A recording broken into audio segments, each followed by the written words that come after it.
চুরি যাওয়া রাজহাঁস খুঁজতে বের হন এনামুল নামে এক ব্যক্তি। খুঁজতে খুঁজতে পুকুর ঘাটে যেয়ে দেখেন পাশেই ইউনিয়ন যুবলীগের সাধারণ সম্পাদক শাহনেওয়াজ ভূঁইয়ার বাড়ির টিনের ঘর থেকে ধোঁয়া বের হচ্ছে।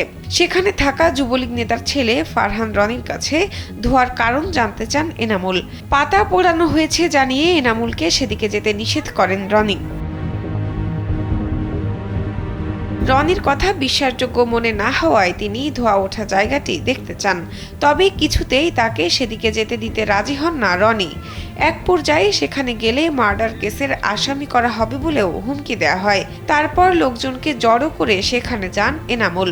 এ সময় এনামুলের ছোট ভাই রোমান ঘরের ভিতরে ঢুকে দেখতে পান গর্তে একজন মানুষের গায়ে আগুন জ্বলছে। Double million offer Walton fridge কিনে পেতে পারেন 20 লক্ষ টাকা, রয়েছে কোটি কোটি টাকার নিশ্চিত উপহার। রোমানের মুখে একথা শুনে রনিকে বেঁধে ফেলে উপস্থিত লোকজন। পরবর্তীতে বাজারে গিয়ে গ্রামের অন্যান্যদের ঘটনাটি জানান তারা। মঙ্গলবার সকাল 7টায় ব্রাহ্মণবাড়িয়ার আখাউড়া উপজেলার গাজীর বাজার এলাকায় এ মর্মান্তিক ঘটনা ঘটে। আমার চাস্তু ভাই রুমান গেছে, যাওয়ার পরে গিয়ে দেখতে হেন আগুন লেগে রাখছে একটা মানুষ, মানে পাও দেখা যায় হাতও দেখা যায়।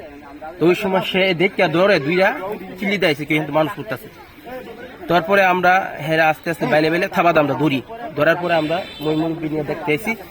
দেওয়ার পরে দেখে আমরা ভিতরে একটা বই ঢুকেছে, দেওয়ার পরে আমরা আটকে বানটান দিলাম। দেওয়ার পরে বাজারে গেলাম, পরে ময়মুরব্বী আমরা সিদ্ধান্ত দিচ্ছি এটা তো আর আপাতত এটা কোনো ধৈর্য না, আমরা প্রশাসনকে জানাই। পুলিশ এসে পুড়ে থাকা মরদেহটি উদ্ধার করে। স্থানীয়রা জানান পুরো শরীর পুড়ে যাওয়ায় এবং মাথা না থাকায় নিহত ব্যক্তি নারী নাকি পুরুষ সেটা বোঝা যায়নি। তবে হাতে চুড়ি থাকায় দেহটি তরুণীর বলে ধারণা করা হচ্ছে। বডিটা ওই নাকি তাকে ইন্দা গুইরা থুয়ে রাখছে, ফুইরা চাইছে, চিনার কোনো জু নাই। ফুইরা লাইছে ওই না দেখতাম আইসি ওখানে এই ঘরটা হারা শেষ করে এটা আমি ধরো বাবা হুরতা বাবা জায়গা দেখে যা কারমার কারপুত শেষ হয়েছে।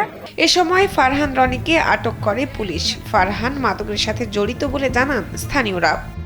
আখাউড়া থানার পরিদর্শক শাহিনুল ইসলাম কালবেলাকে বিষয়টি নিশ্চিত করে জানান একজনকে পুড়িয়ে হত্যা করা হয়েছে। তার দেহের বেশিরভাগ অংশ পুড়ে গেছে। তিনি পুরুষ না মহিলা বোঝা যাচ্ছে না। পরিচয় শনাক্তে সিআইডি ও পিবিআইকে খবর দেওয়া হয়েছে। এখানে প্রাথমিক পর্যায়ে দেখা যাচ্ছে যে পুরো একবারে ছাই হয়ে গেছে। লাশটা পুরুষ না মহিলা নির্ণয় করা এখনো সম্ভব হয়নি।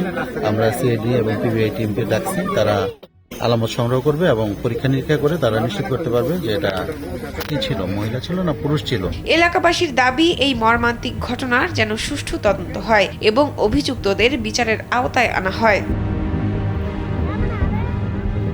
শাহনাজ পারভীন, কালবেলা।